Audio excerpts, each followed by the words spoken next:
I can relate to it, and if I overcome it, I am credible.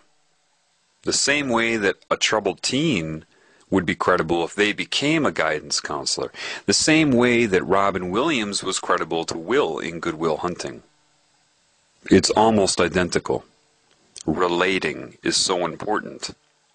Even though they still try to entice me and corrupt me and hurt me, well, that's expected, isn't it? I mean, if you go up to a drug addict and tell them to quit, they're going to hate you. And they're going to try to justify their addiction.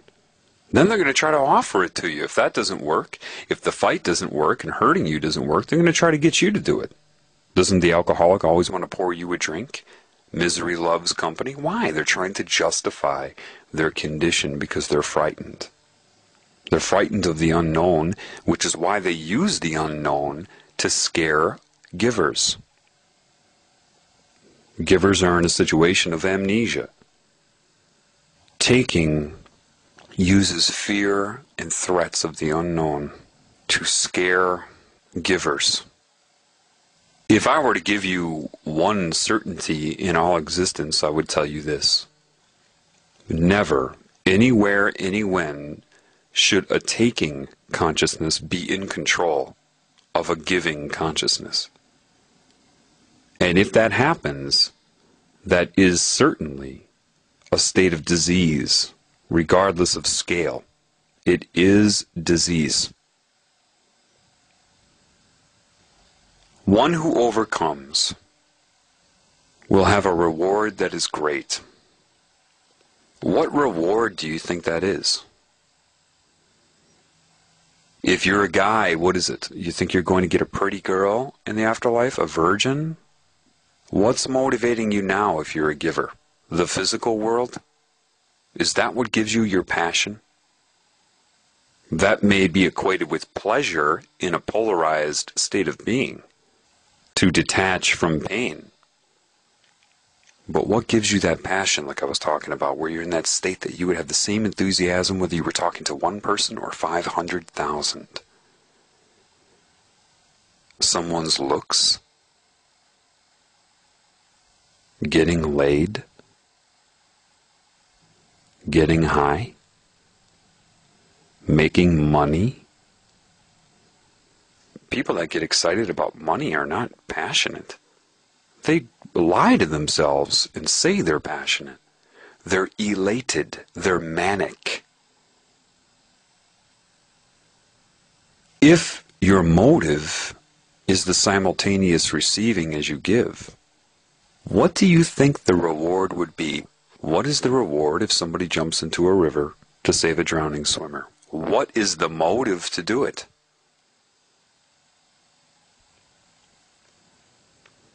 If you have a friend who's a drug addict and you try to help them, what would your reward be if you overcame the problem?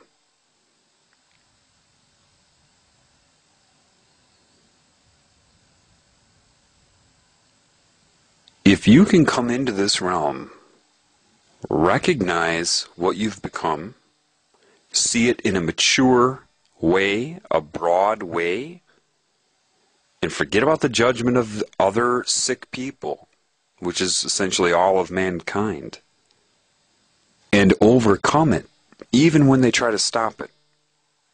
Blackmail, social persecution, pain. If you overcome that, what's your reward?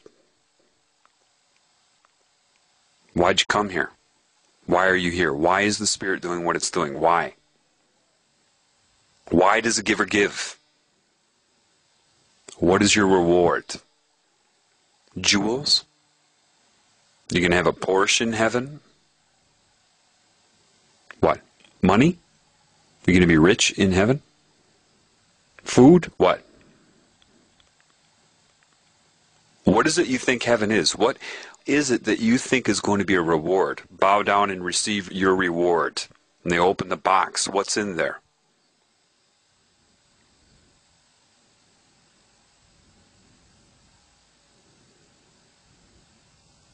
What material thing could you be given that could even match the motivation of sacrificing yourself to help?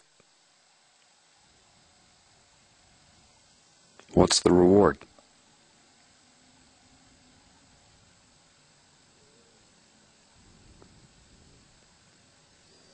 Why make a sacrifice? Why did Christ sacrifice himself? They didn't sacrifice him, and it certainly wasn't to please some deity, like it's sold to certain groups. They can justify the story and believe the lie all they want. Why would anyone do that? What was the sacrifice? When you say, I've made a sacrifice today, I sacrificed my time, I sacrificed this, and your motive can't really be traced to the ego, why would you do it? What do you think? Christ was concerned with the opinion of human beings? Who do you think he was trying to motivate?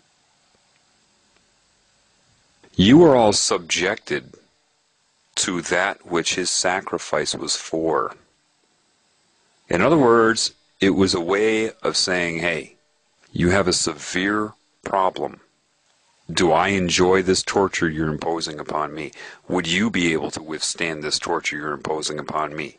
Can you trace my motive to my ego? Why would I be doing this? How important are you? You have a disease and you're comfortable with it right now. And you're hurting me badly.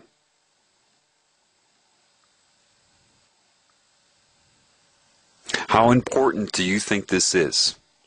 Now, if you're still in a taking energy, you don't care any more about that than a mosquito cares about hurting you.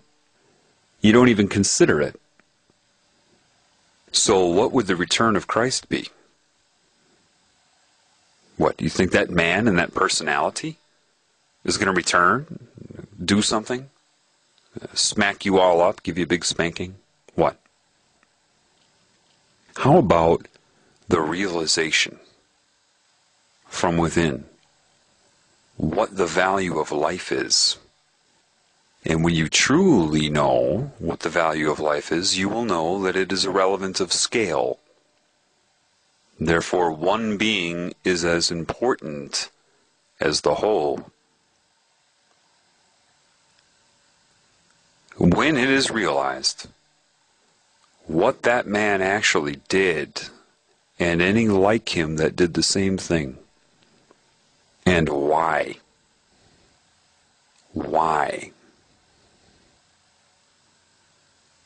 When the taker finally realizes and receives that gift, the gift is timeless. When it receives the gift, forgiveness is the wrong word, except if you really look at the word. For I give.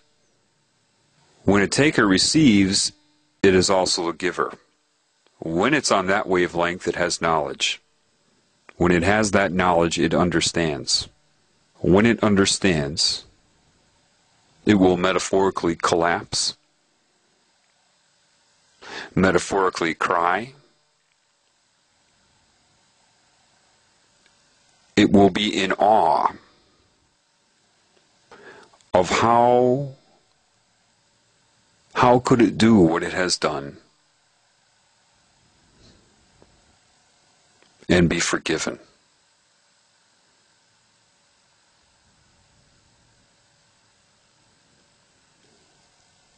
What in the world has that type of capacity?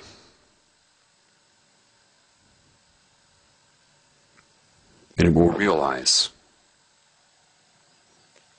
that no taker should ever be in control of a giver.